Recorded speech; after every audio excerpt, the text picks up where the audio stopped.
Hello, entrepreneurs. Welcome to another episode of Entrepreneur Fundamentals. My name is Robert Bitto. Today we're going to talk about how to deal with people in your same industry. And as the title suggests, I suggest that you make friends with the people who are doing the same thing you're doing. Now, that kind of goes against what we've been taught about competition in this country.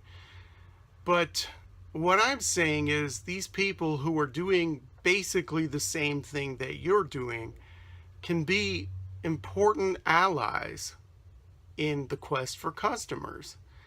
That, again, sounds counterintuitive because we're taught that capitalism means domination and not cooperation. But if we all cooperate, we can all do better. Okay, take for example, if you own that furniture store in Iowa, one of my examples, you should get to know other furniture store owners, not to find out their secrets and to undercut them and to, sabotage them or whatever, but because you guys can help each other out. If you don't have something and you know that other store has it, then you can help your customer by directing them to the other store. Again, that sounds counterintuitive, but the other store owner will do the same for you, and the customer will also thank you for it, and they'll be more apt to come back and visit you. And I say this because I've had experience with this. And I'm talking about legitimate, what would be called competition. What I'm saying does not apply to copycats. I did a video about copycats and how you should just ignore them. And most of the people I've come across in my life who've tried to copy my business, if you remember from that video, there was one woman who looked like Linda Tripp from the Monica Lewinsky scandal. She walked in my door and I thought it was her. But those people who are the copycats, they're starting off on the wrong foot by wanting to bury you and take away your business. What I found is people who've been in business for a long time, people who are serious about it, they realize the value in what I'm saying. You help each other out, everybody benefits. And it's pretty simple.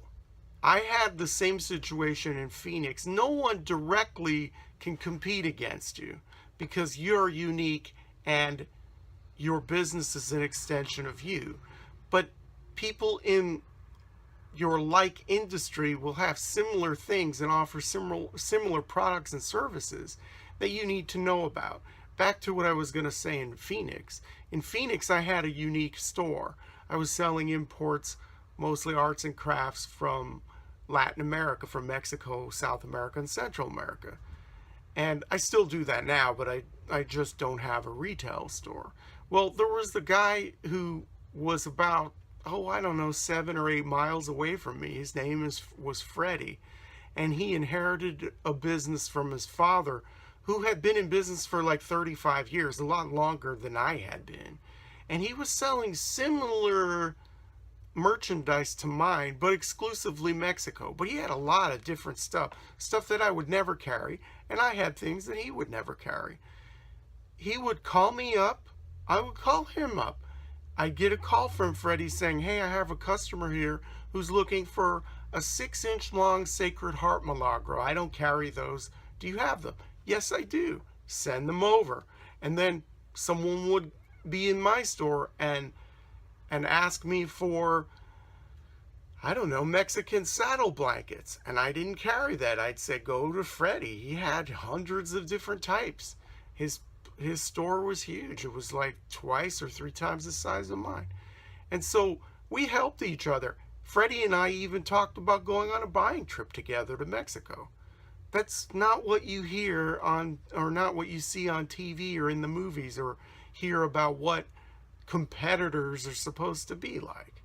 But it's not really competition because, like I said, you're not competing exactly against anyone. And copycats do not count because they have bad intent and they're trying to do exactly what you're doing, and they always fail. Give them time and they always fall flat on their faces. I'm just talking about people in your industry. This applies to services too. You could be an insurance company, let's say, that does not cover certain things, and you can have a really good partnership or a friendship with another agency that does carry certain types of insurance. And I've experienced that myself because of the nature of my business. I sell imported items. My regular insurance company does not cover anything connected with imported items. Fine, they can cover a lot of different things related to the building, related to certain types of loss, but anything connected to directly to my product, I had to go to a different agency. And it was easy because it was an immediate referral to somebody. And wouldn't that be nice to live in a world where everybody cooperated instead of the whole Hollywood idea of competition? I'm gonna bury you. If somebody ever said that to me, who started to sell items that I did, Linda Tripp, that frumpy blonde woman who tried to copy me step by step, she was kind of like that. And it turned into a joke, at least on my part. I thought it was funny. Someone comes up to me and says, I'm going to bury you or whatever. Just have at it. Waste your time. I won't even pay attention. But if there's a legitimate competitor, someone who's selling like products or offering like services, become their friend. I mean, you're both going through the same thing. It's nice to have friends in your own industry, and you can help each other. And that's the way it should be, at least my opinion. I mean, you can battle people if you want to, but it's not worth my time and energy. That's about all I have to say on this. And thank you once again for watching and for your attention. And until next time, remember to always work hard, and may all of your entrepreneurial dreams come true.